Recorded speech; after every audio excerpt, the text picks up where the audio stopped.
A mensagem que hoje eu quero falar com vocês, o título dela é No Apagar das Luzes. E ela diz sobre salvação. Ela fala sobre salvação. Existe uma grande divisão dentro das teorias teológicas, duas linhas, uma linha calvinista, uma linha arminianista.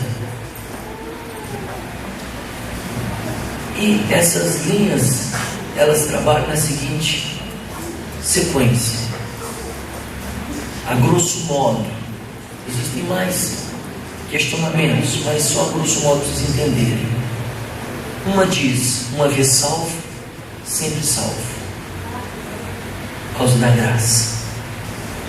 Não adianta você fazer esforço, contrário ou a favor, você está salvo. A outra linha, ela condiciona a salvação a certos requisitos. Não somente a graça por si impõe e ela automaticamente ela é extensiva a você, mas existem condições pré-estabelecidas para que você alcance essa salvação, vida eterna. Então, dentro dessas linhas, a calvinista, uma vez salvo, sempre salvo, e o arminianismo, no sentido de se questionar que a salvação não é simplesmente uma vez salvo, sempre salvo. Existem condições. Existem pessoas que querem ser salvas, mas nem por isso vai ser salvas, porque não é só uma questão de querer, é uma questão de poder. Eu defendo a linha que, na verdade, salvação não é para quem quer, é para quem pode. Por que eu defendo essa linha? Eu sei que, como está escrito em Efésios, sois salvos pela graça mediante a fé. Porque não é só a graça, é mediante a fé. E a Bíblia diz que a fé sem obras é morta. E as obras que Deus exige para que possamos apresentar a Ele algo, devem ser obras aprovadas. E essas obras, elas devem permanecer até o momento final das nossas vidas. Obras dignas de louvor, de aprovação, realizações nossas. E a Bíblia, ela o tempo todo, ela nos norteia nesse sentido. Não vai ser eu fazendo boas obras, caridade. Não vai ser eu carregando um saco de alimentos nas costas, fazendo campanha do quilo. Não vai ser eu sendo bonzinho, entrando para um convento, me isolando de todos e de tudo. Não vai ser eu sangrando minhas costas com chibatadas cheias. Não vai ser eu subindo uma escadaria de 300 degraus de joelho chorando. Vai fazer com que alcance misericórdia e salvação. O diabo tem mentido para o mundo, dito que isso te dignifica diante de Deus. É mentira. O que nos dignifica diante de Deus é Jesus Cristo, o teu sangue, que nos lava, nos redime. E quando nós estamos indignos porque nós pecamos e nos arrependemos, a Bíblia diz lá em João 9, o Senhor é misericordioso, Ele é justo, nos purifica quando nós confessamos a Ele o nosso pecado de toda injustiça. Aí vem, como está escrito lá em 2 Coríntios 11, 14, não vos maravilheis que o diabo, ele se transfigura em anjo de luz. Ele veio para isso mesmo, para enganar, roubar, destruir. Aí ele põe para as pessoas, não, seja bonzinho. Você sendo bonzinho, você vai para os céus. Mentira, mentira. No inferno está cheio de gente boa. Duas coisas andam junto, graça, mas a justiça também.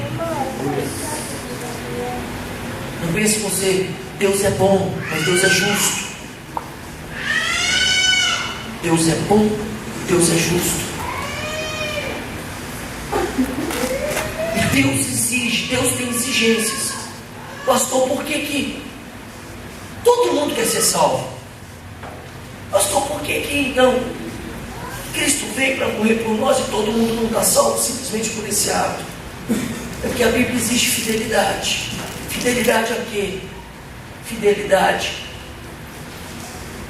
àquilo que Cristo disse que veio fazer, trazer o reino dos céus. Quando Ele nos ensinou, quando orares assim: Pai nosso que estás no céu, santificado seja o vosso nome, seja feita a vossa vontade, venha a nós o vosso reino, venha a nós os seus princípios, venha a nós as tuas verdades, venha a nós a tua governança, venha a nós aquilo que deve ser diretriz da nossa vida, venha a nós aquilo que deve ser o caminho pelo qual nós devemos trilhar para chegarmos ao Senhor.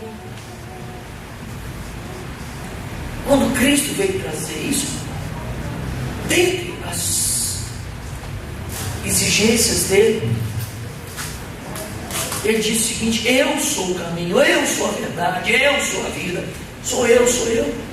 Então você deve ser fiel a esse reino, a esse princípio.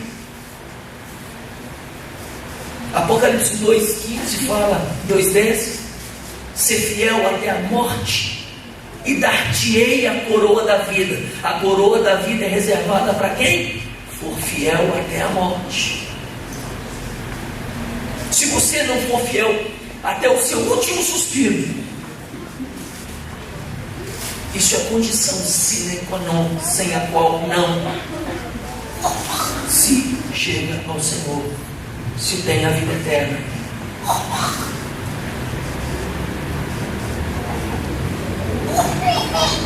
Interessante que ainda continua em Apocalipse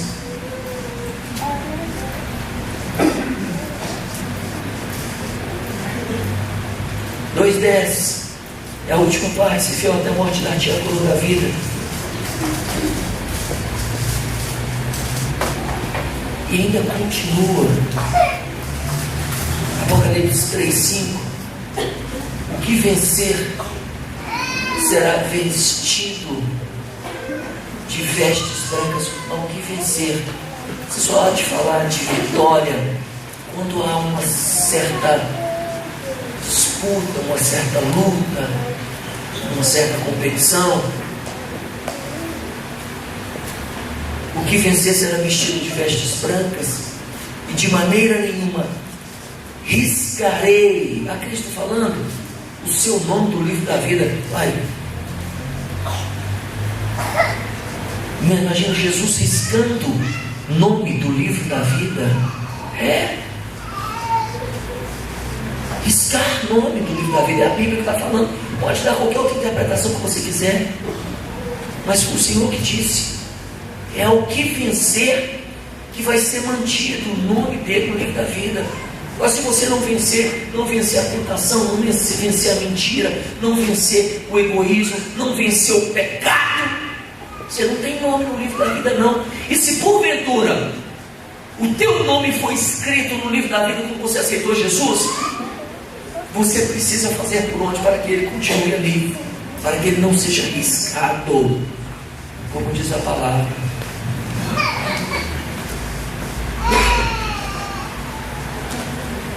Salvação se apura na hora da morte. É na hora da morte que você é feito a depuração e a apuração, a consolidação. Eu digo à luz da frase, é que é posto o selo da salvação. Quando nos últimos momentos se falham e comprometem toda uma caminhada, nós temos uma bancada de exemplo de pessoas que se diziam servos e morreram em situação pecaminosa, terrível.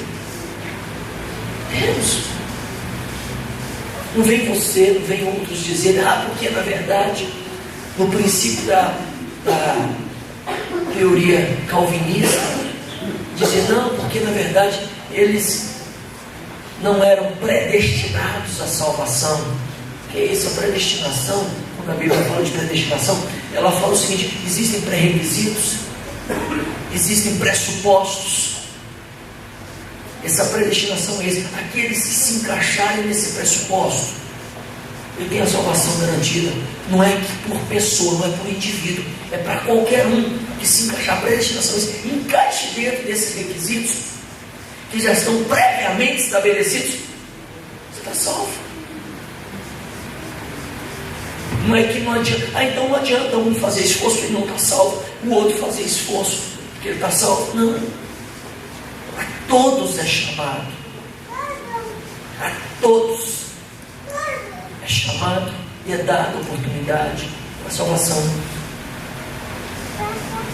Você vai achar pessoas que discordam de mim. Tem pessoas que acham que pode estar falhando o tempo todo, podem estar pecando, podem estar errando. No final Deus dá jeitinho. Mentira, isso é mentira do diabo. Ele é mentiroso.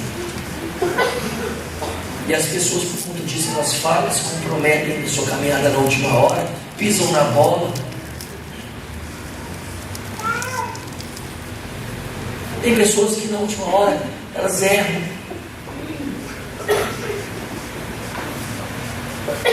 E se possível elas falam: puxa vida, se eu pudesse eu não teria nem saído de casa hoje. Porque às vezes elas perdem algo grande de uma reputação que ela estava construindo diante de Deus, de bobeira, joga por terra. A condição para que nós vejamos a Deus, a condição para que Deus olhe você não, mas para que nós vejamos a Deus. Como assim ver a Deus, pastor? A gente não pode ver Deus. Isaías não viu Deus, ele viu um ente, anjos, trono. Ele não viu Deus face a face. Moisés não viu Deus. Deus falou assim: você não pode me ver, se esconda aí na brecha da rocha que eu vou passar, você vai ver minha glória.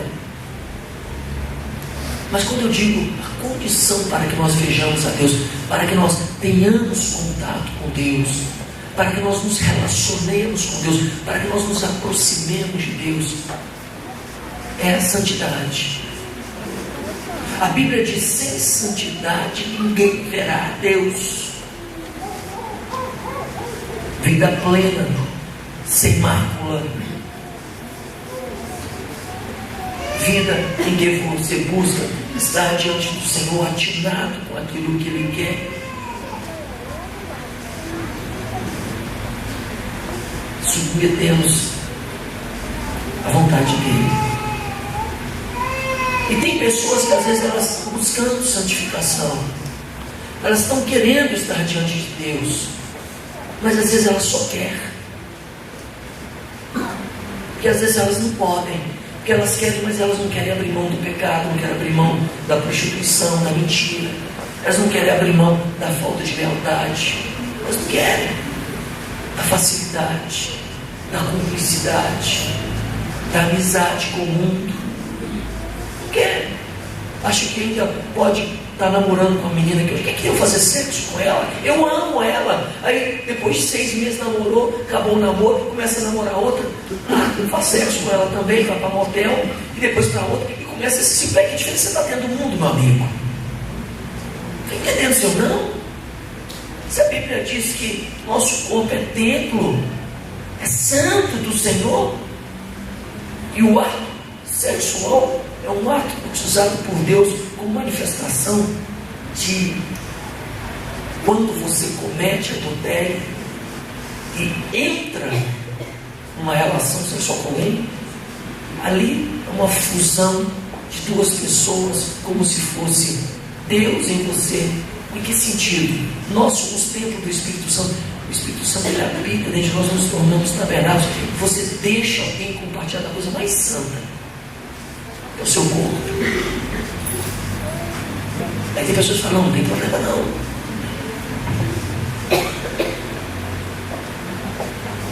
Às vezes nós erramos, que a gente está buscando, está querendo, não está podendo realmente estar com o Senhor, falar com o Senhor, viver com o Senhor, ter intimidade com o Senhor, porque a gente só quer.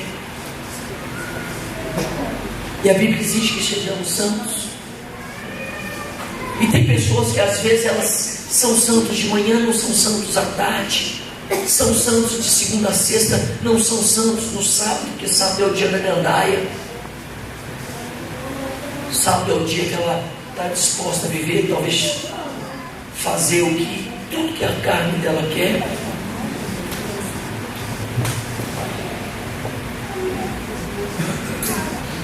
E às vezes nós vamos errando. Às vezes nós até erramos, não porque queremos, mas é porque às vezes somos relapsos. Tropeçamos, deixamos de vigiar. Deixamos. Isso vai comprometendo nossa relação. Nós pensamos que está tudo bem, estou salvo, estou santo, estou cheio de moral, estou cheio de crédito com o Senhor. E você começa a deixar de ser prudente, vigilante, santo. Aí vem os tropeços, vem os erros, no seu serviço, na sua casa, no meio dos seus amigos.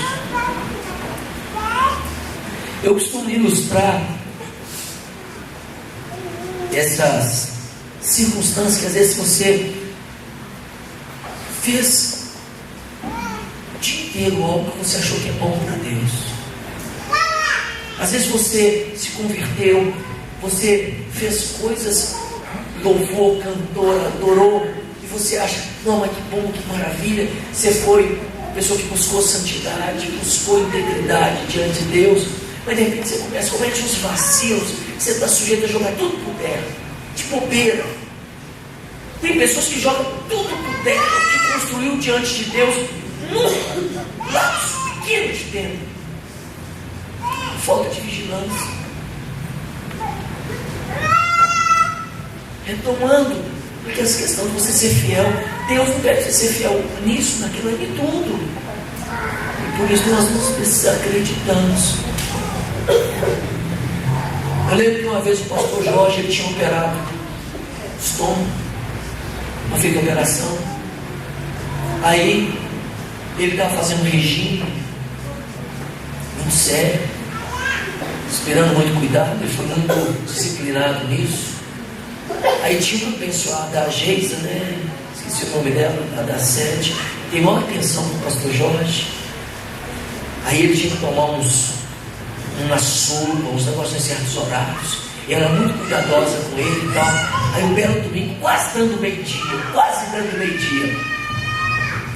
Aí ele já orando, mas ela deve ter olhado no negócio dos horários. Ela subiu no altar lá e colocou para ele o que ele tinha que tomar. Aí ele já pegou o automático. Ele quebrou o jejum. Ele quebrou o jejum dele. Quase no horário de entregar o jejum. E eu falei, meu Deus, quantas vezes eu já fiz isso? Saí de casa, já tinha comida gostosa, eu não almocei, não comi, eu falei assim, não, estou de jejum, é quase na hora de entregar, eu vou lá e quebro, porque eu preciso tomar café de manhã. Já aconteceu isso com vocês ou é só comigo? Ai, fiquei com saudade agora. No apagar das luzes, o pastor Jorge perdeu o jejum. Aí tem que clamar misericórdia, Deus tem misericórdia para o senhor receber, mesmo tendo quebrado agora. Um dia, eu estava atravessando a avenida, a rua Guajajaras, ali quase esquina com Álvares Cabral. Eu já contei isso aqui uma vez. Para um homem do meu lado, olha para mim assim. Tinha uma moça do outro lado, atravessando. Ela atravessou e ele agarrou. E aí, que coisa? Inglês, eu mexo mesmo. Não tem nem que ver. Então, aí usou aquele nome bonito. Então, eu olhei para ele assim, ele falou assim, não. Daí, põe mão mesmo, tem miséria. Eu falei, é mesmo? E a gente começou a subir ali pedaço. Eu virei para ele, mas você também prega para ela? Precisa? Ele, não. Eu falei, é necessário, né? A gente sabe que a gente é servo. E principalmente quando a gente está na mesma igreja, né? Você é da igreja? Eu sou pastor na igreja batista, você é na igreja que você frequenta. Ele se transformou. Não, eu brinco muito, né? Você sabe, eu brinco muito e tal. Eu falei, é mesmo? Já chega no lugar dele para trabalho, e eu falei assim, não, mas é porque a gente fica, não, a gente fica assim e tal. Vamos tomar um café ali comigo, não, Deus te abençoe. Mas que ele não sabia onde ele ficava a casa. De repente, ele pode ter uma boa acordada de manhã, ele fica numa alegria legal e tal. Naquele momento ele vacilou, ele deu um vacilo, mas tive que dar um vacilo do mesmo lado. Mas assim, hoje não, eu conto com ele, ô pastor, como é que o senhor está? Tal. Mudou, agora ele já sabe que eu sou pastor. Acho que eu falava o nome dele aqui, viu?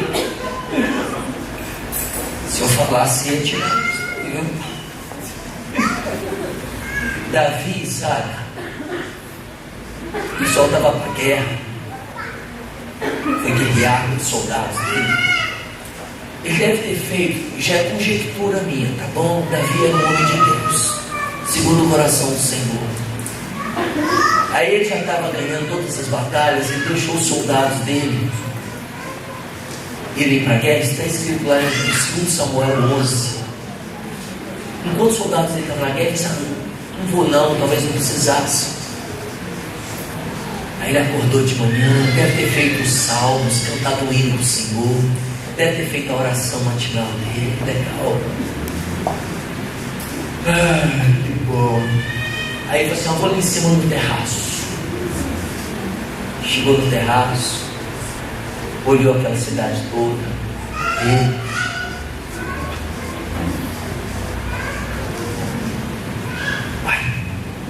lá do outro lado, uma janela aberta, uma mulher pelada. Ele se apaixonou, chamou o soldado dele, mandou trazer aquela mulher, adulterou com ela, a engravidou, mandou matar o marido dela.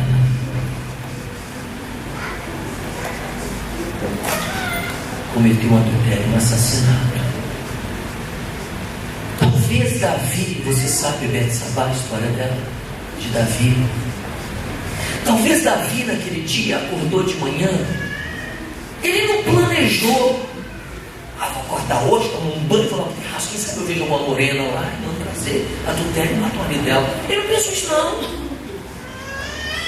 Talvez Davi acordou de manhã, cantou um salmo, todo feliz, tal, cabeça em outro mundo, sem pensar, alegre com o Senhor, fez uma oração, ficou feliz com o Senhor, subiu descompromissadamente para o terraço, sem propósito nenhum, sem maldade nenhuma.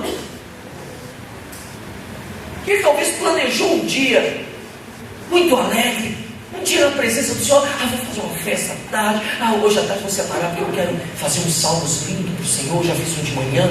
Talvez esse for o propósito de Davi. Mas no apagar das luzes, na parte da manhã, um homem vai para o telhado, olha uma mulher, cobiça ela, e aquilo ali estragou a vida dele.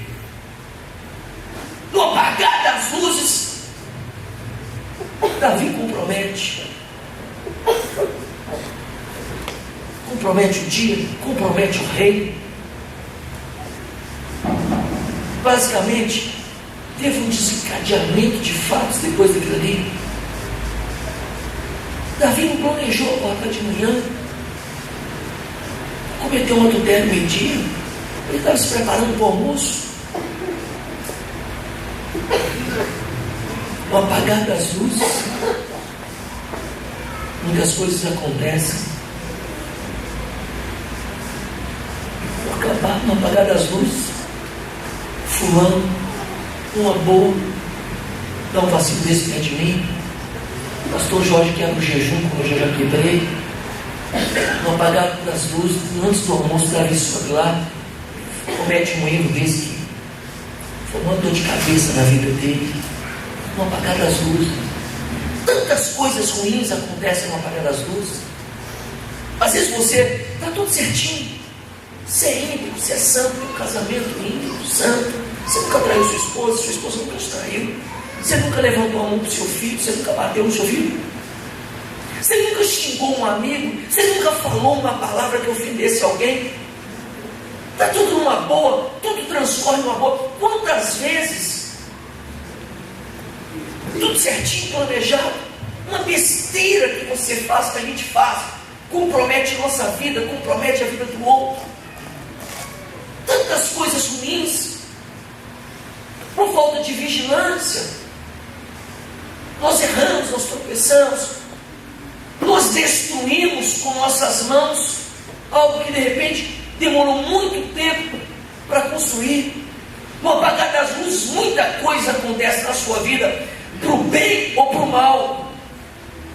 Por isso que a Bíblia diz: ser vigilante, ser fiel, que você pode comprometer sua vida, você pode comprometer a sua salvação, você pode comprometer a salvação da sua família, você pode comprometer o seu futuro. Quantas pessoas próprio risco no apagar das luzes, atropelou alguém, matou, foi negligente, fez ultrapassagem errada, como o pastor Jeff Chandler, que era uma bênção na gente, ultrapassou, pá, morreu, interrompeu uma sequência de projetos na vida dele. Tantas coisas ruins acontecem, muita coisa pode acontecer no apagar das luzes. No apagar das luzes, Pedro vê Jesus sendo preso, segue de longe. No apagar das luzes, Pedro vai lá e nega Jesus. Pedro deve fazer, puxa, joguei tudo por terra, 3 anos andando com Pedro. No apagar das luzes, Judas vai lá e dar um beijo para Jesus com 30 moedas de ouro.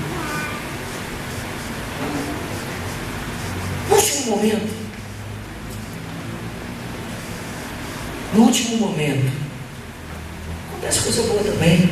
No apagar das luzes, aquele ladrão fala: Senhor, lembra-te de mim quando entrares no paraíso. Jesus falou: hoje mesmo estarás comigo no paraíso. Olha que coisa boa. No apagar das luzes, no apagar das luzes, o azeite seca, acaba.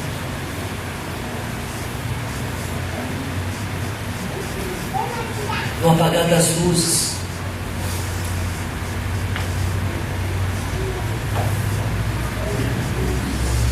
o céu se abre, as trombetas tocam. Aí tem aquela pergunta: você está preparado?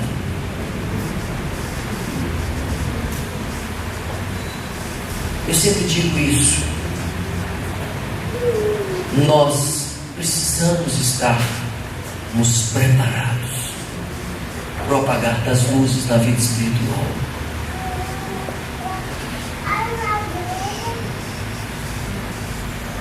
Eu já disse isso: estar salvo e ser salvo. Nós estamos salvos hoje. Você aceitou Jesus, o seu nome está escrito no livro da vida. É o exemplo que eu sempre dei e sempre vou dar. Quando você levanta a mão, aceita Jesus, e você vem na frente, nós falamos: Senhor, escreve o nome do fulano no livro da vida. O que Jesus faz? Ele te dá um ticket, sem ilustração, tá bom? Ele te dá um ticket, a passagem para que você possa utilizá-la para ser transportado para os céus. Não interessa se é avião, a gente sabe que vai ser de uma forma maravilhosa, mas você recebe um ticket.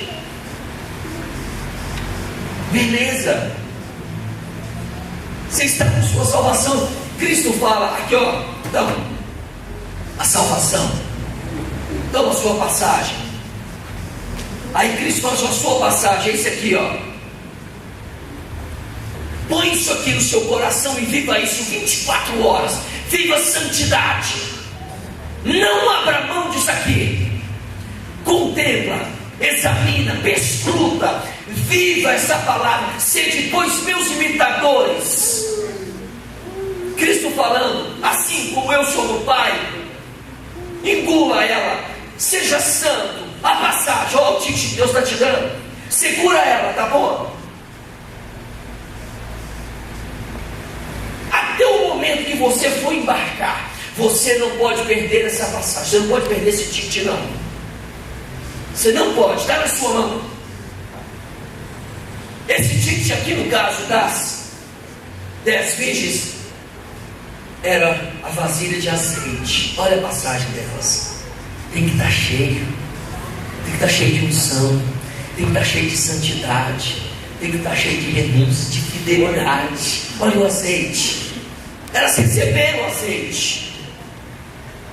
Não perca o azeite, não perca a passagem, porque ainda não é hora de você ser transportado, não. No momento do embarque, precisamos estar com a passagem na mão, o azeite na candeia. Senão, nós perdemos esse voo. Ó, ele vem, pega quem tiver com a passagem na mão, com azeite na candeia, e você fica. É isso que Cristo está falando. Será que a Bíblia é mentirosa? Todos receberam um azeite, todos receberam uma passagem, mas nem todos foram levados, nem todas as 10 virgens foram levadas, porque faltou esse azeite, faltou a passagem. Perdi minha passagem, acabou minha passagem, eu desgastei, eu guardei ela num lugar no bolso da camisa, lavou e rasgou, eu deixei ela em algum lugar aí que eu não sei onde foi.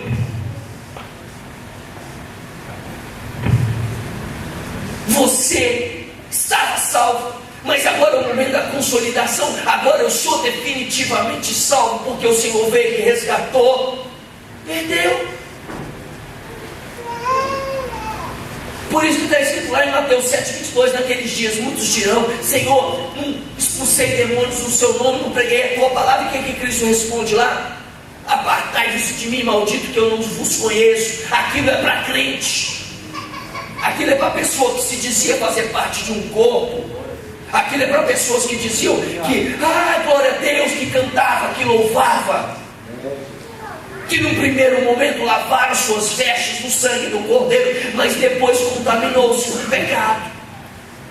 Toleraram as Jezabéis da vida, toleraram o pecado, tiveram em conluio com pessoas que estavam pecando, e por isso elas pecaram também. Comprometeram a salvação. Não pense em você que você vir para a igreja, sentar aqui, cantar corinho, oh glória a Deus, aleluia, chorar, que isso vai te garantir. Não pense você, não pense eu, que pelo fato da minha mulher ser santa, meus filhos ser santos, que eu estou também garantido. É claro que a Bíblia diz que a mulher santa santifica o marido para algumas coisas, que para outras não. Sim, pastor, de repente ele não quer. De repente ele não é preservado, porque ele vai lá e atropela. Deus não atropela ninguém, não invade casa de ninguém. Ele bate na porta, pergunta se pode entrar. Não adianta você estar brincando de crente, não. Não adianta você estar brincando de servo, de adorador. Você está enganando quem? Você está enganando a mim? Bobeira sua. Bobeira. A Bíblia diz que Deus vai ter muito mais misericórdia de Sodoma e Gomorra do que aqueles que não viram, que ouviram e não creram, que fizeram pouco caso. Em Tiago está escrito: não almejeis para vós dom de mestre, que maior juízo vai ser cobrado. É isso mesmo. Quanto mais Deus te dá, pode ficar tranquilo, mas o Senhor te cobra. Quanto mais eu dou confiança para alguém, quanto mais eu confio, quanto mais eu entrego para alguém, mais juízo eu cobro dele. É assim que funciona, aí não é diferente não.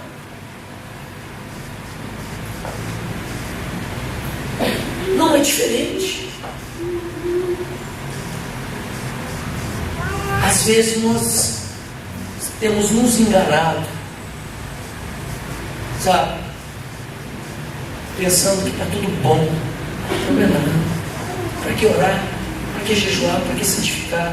Para que ter vida santa? Para quê? Eu estou garantido. Gente, salvação não é direito garantido, não.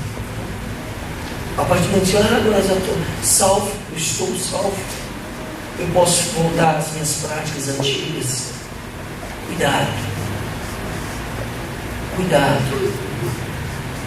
Todos os dias de apatia, nossas vidas, todos os dias, nós devemos acordar e falar: Senhor, me dá força para eu ser fiel. O Senhor disse que eu devo ser fiel até a morte. E a coroa da vida é reservada para aqueles que serem fiéis até a morte. Eu preciso.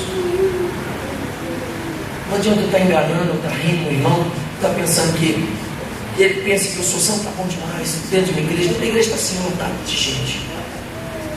Eu costumo dizer o seguinte: Jesus Cristo, ele é o maior matemático que teve na face da terra, tá bom? Então Jesus Cristo, ele entende tudo. Em Mateus 7,13, Jesus fala: estreita é a porta e apertado o caminho, mas larga a porta, espaçoso o caminho que conduz à perdição. Muitos são os que entram pela porta larga, espaçosa, mas poucos os que entram pela porta estreita. Salvação é para poucos, que poucos optam por entrar por essa porta. É Cristo que falou isso aqui, ó. Todo mundo quer ser salvo. Todo mundo. Se eu pergunto, se você sair lá fora e perguntar: quem quer ser salvo? Duvido que vai ter um retardado mental para falar: eu não quero não. Todos querem ter. Mas querer não é poder. É condição, repito, sine qua non, para que você alcance a salvação, ser fiel até a morte e santidade ao Senhor. E sem santidade ninguém verá Deus. Não adianta brincar de ser crente. Só você pergunta: quem subirá o teu monte santo? Ele responde: quem tem as mãos limpas e o coração puro. Não é para quem quer, gente. Todo mundo quer ter mãos limpas e coração puro. Mas eu não consigo, pastor. Nós temos um Jesus que derramou o sangue dele para purificar de toda injustiça, de todo pecado. Sem limite. Aí isso você precisa querer. Que Ele te purifique, que Ele te capacite. Você precisa querer ter uma vida transformada. Você precisa querer ter uma vida santa para ver a Deus. É necessário querer, no primeiro momento, é o querer a salvação. Aí depois, poder manter uma vida de santidade diante do Senhor para ser salvo. E talvez você não fez isso até hoje. Não deu esse primeiro passo, aceitar Jesus como Senhor e Salvador. Jesus vai voltar sim, tá bom? Ah, pastor, tem tantos anos que eu ouço isso. Você vai ouvir mais ainda, cada vez mais. Que as coisas, os fatos, eles estão se sucedendo de tal forma que está mais próximo do que a gente imagina. Mas você precisa ter azeite na sua candeia. E nessa noite tem azeite para encher a sua candeia. Talvez você não tenha nem candeia. Eu queria convidar você, se você até hoje não fez esse propósito: Senhor, me dá candeia, eu te aceito como Senhor e Salvador.